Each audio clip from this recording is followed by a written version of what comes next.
Olá, irmãos. Saúdo cada um de vocês com a graça e a paz do nosso Senhor Jesus Cristo. Amém?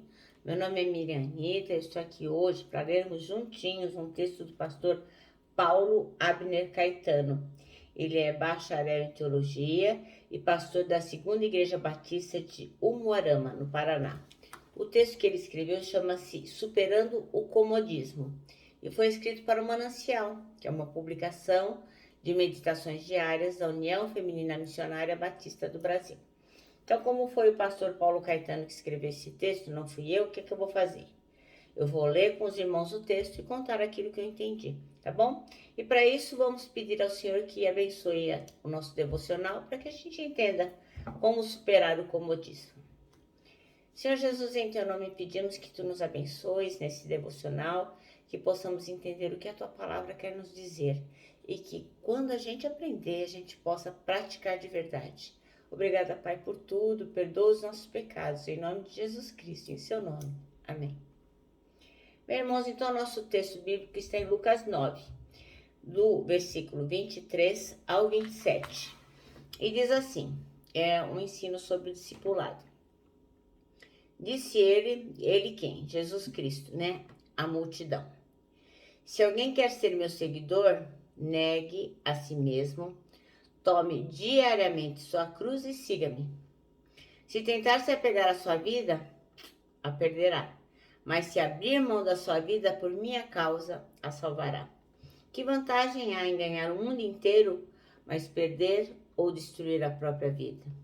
Se alguém se envergonhar de mim e de minha mensagem, o Filho do Homem se envergonhará dele quando vier em sua glória e na glória do Pai e dos santos anjos. Eu lhes digo a verdade, alguns que aqui estão não morrerão antes de ver o reino de Deus. Amém? Bom, o versículo-chave que ele escolheu foi o 23, que diz assim, ó. Jesus dizia a todos, se alguém quiser acompanhar-me, negue-se a si mesmo, tome diariamente a sua cruz e siga-me. O texto chama-se Superando o Comodismo. E aí o pastor Paulo Caetano pergunta pra gente se nós já ouvimos falar sobre a lei do mínimo esforço. Eu acredito que todos nós já ouvimos, né? É uma lei que se aplica à tendência que a gente tem de buscar o melhor resultado com um esforço bem pequeno. Quer dizer, a gente consegue mais coisas fazendo menos, mais com menos. Então, é a lei do mínimo esforço que move boa parte dos desenvolvimentos tecnológicos. O objetivo é oferecer equipamentos e aplicativos que facilitem a nossa vida, tornando-a mais cômoda. Então, assim, tem muitos exemplos de lei de mínimo esforço. Por exemplo, um aplicativo para beber água. Eu tenho que tomar 2 litros de água por dia porque é saudável, porque limpa o meu organismo, mas eu me esqueço. Então, o que eu vou fazer? Em vez de eu ficar quebrando minha cabeça, como é que eu vou resolver essa questão? Eu baixo um aplicativo e ele vai sinalizar a hora que eu tenho que beber água. Olha que maravilha.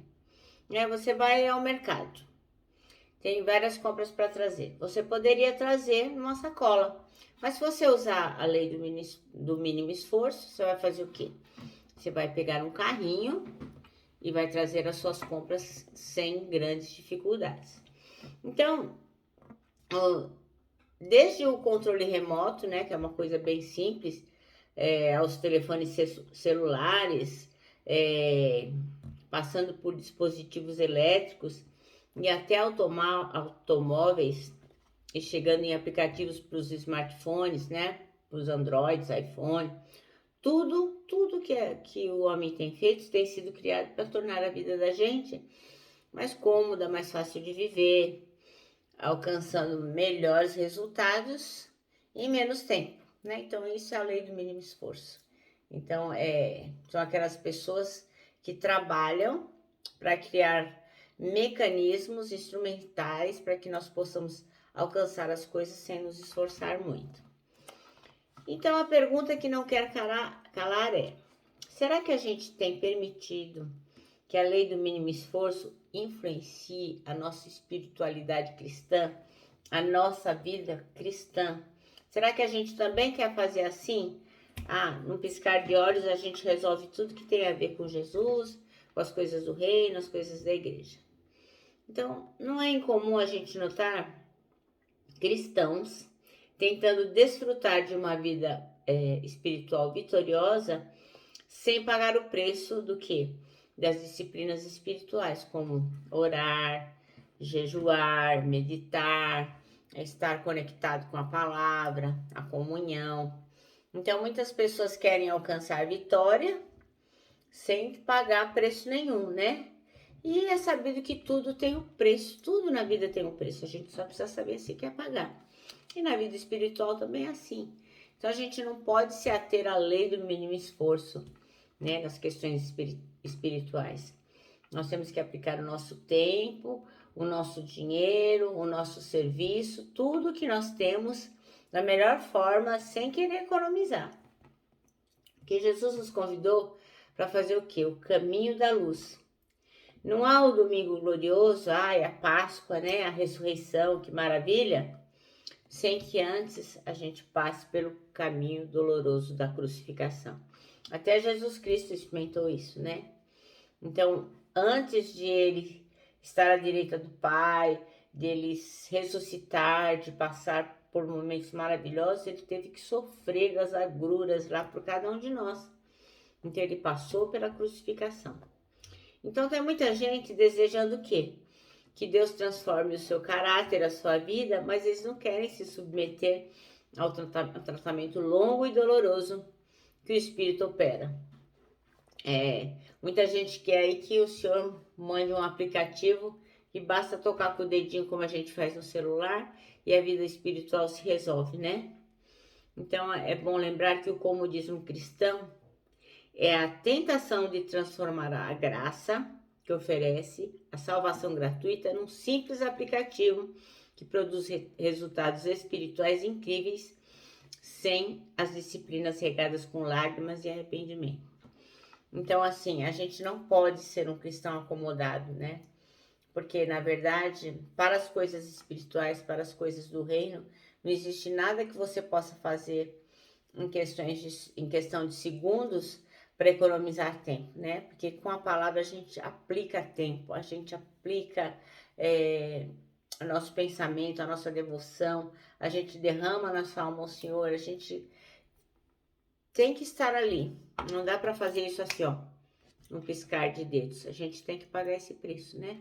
Da adoração, do jejum, do compartilhar, do se conectar, do ler a palavra, de entender, enfim, de fazer o seu devocional, para procurar aprender cada vez mais e mais de Deus. Então é um processo, né? Não dá para, neste caso aqui, cortar caminho. Então, o que o pastor Paulo Caetano está dizendo aqui é que o Senhor Jesus não nos permite cair nesse comodismo. Então, não é uma opção para nós que desejamos crescer, ter uma vida espiritual plena. Nosso manancial termina assim: é impossível chegar ao pleno conhecimento do Senhor e crescer em santificação sem a cruz, sem um máximo de esforço. Então, para as coisas espirituais, a questão é o inverso, né? Nós temos que envidar um esforço grande, o máximo esforço para obter sucesso. Quanto mais nós aplicamos a nossa vida com as coisas do reino, com as coisas do Senhor Jesus, com a sua palavra, mais obteremos sucesso. Então, não é uma coisa que você obtenha simplesmente porque você tem um aplicativo lá, aplicativo celestial, Vitória, aperta ali. Não funciona desse jeito, né? Então a gente tem que superar o comodismo, cada dia buscar fazer mais coisas, porque quanto menos a gente faz essa vida, menos a gente quer fazer. Então nós, como cristãos, não podemos ser preguiçosos de forma alguma. Cada dia mais nós temos que buscar coisas que nos levem a acrescentar pessoas ao reino de Deus e instrumentais e coisas que nos levem a crescer como pessoas que amam a Jesus. Amém? Bom, eu me despeço aqui com o meu abraço fraternal, com o meu abraço diário de ursa. Lembrando que em 2021, ó, ninguém solta a mão de ninguém. E lógico, né? A nossa palavra de ordem que é saudades.